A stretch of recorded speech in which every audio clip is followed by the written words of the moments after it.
Hi everyone, my name is Juno Mayer, and today I'd like to talk to you about the resilience of internet infrastructures in the Pacific Northwest with respect to earthquakes. The physical internet is composed of nodes and links. Nodes can take the form of data centers, colocations, and more. Short and long-haul fiber optic links transfer data between metro areas and across continents via submarine installations. These infrastructures play a crucial role in our day-to-day activities and public safety. For example, earthquake warning systems rely on internet infrastructures to effectively detect, respond to, and recover from earthquakes. Here we can see the internet infrastructure in the Pacific Northwest. It is home to many cloud providers and thousands of miles of metro, long-haul, and submarine fiber optic cables. This area is also home to the Cascadia Subduction Zone, shown here in yellow off the west coast. This tectonic setting poses a significant hazard to the region. Predictions show a significant chance of a high-magnitude earthquake occurring in the Pacific Northwest within the next 50 years. In this talk, we will explore the potential impacts of such an earthquake on internet infrastructures in the Pacific Northwest. Currently, few studies have considered the effects of earthquake damage on internet infrastructures, and none have been localized in the Pacific Northwest. This is due to two key issues. First is the paucity of high-quality internet infrastructure maps that reveal associated risks, such as conduit sharing among providers and outages due to natural disasters. Second is the interdisciplinary nature of this problem.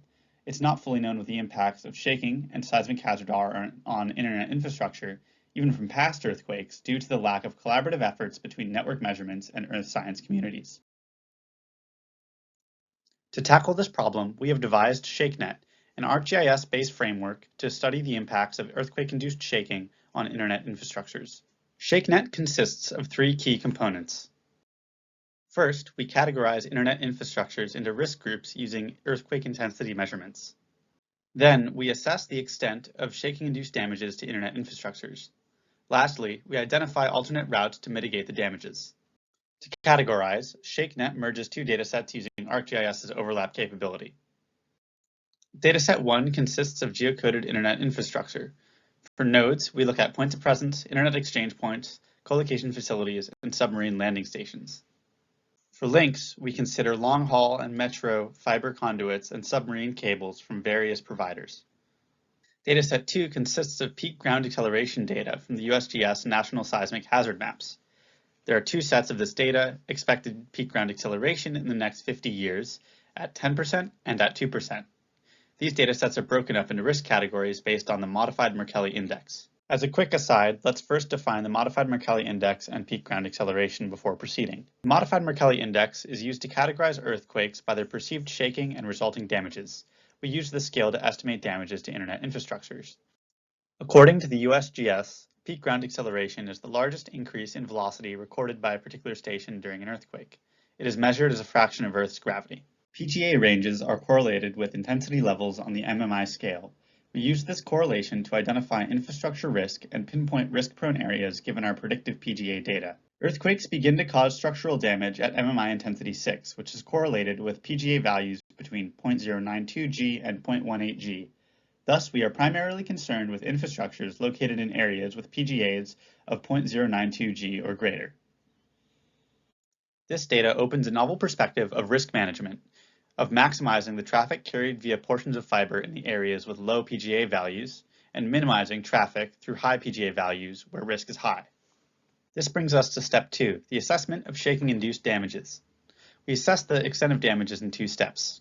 Step 1 is assessing risks to infrastructure using our predictive PGA data. Rasterized PGA data is imported into ArcGIS and contoured into discrete bands based on our PGA MMI risk groups. Here we can see the raw raster form on the left and the contoured form on the right superimposed over Washington and Oregon. We then overlap our internet infrastructure datasets onto the contoured areas. Note that the vast majority of infrastructure is concentrated into metro areas, in particular Seattle, Washington, and Portland and Eugene, Oregon. On the left, we see our fiber and node data overlaid onto the 2% PGA scenario. We then programmatically count the infrastructures that overlap with the various risk groups. We see here that nodes are prone to shaking ranging from strong to very strong on the MMI index at a 10% probability of exceedance, and very strong to severe at a 2% probability of exceedance. We see here that in the next 50 years, 65% of fiber infrastructures in the Pacific Northwest have a 10% chance of experiencing very strong shaking and a 2% chance of experiencing severe shaking. Over 3,000 miles of fiber have a 2% chance of being subjected to violent shaking in the next 50 years. Our analysis suggests that infrastructure providers with fiber assets in the very strong to violent risk groups should consider alternate backup paths with less earthquake hazards.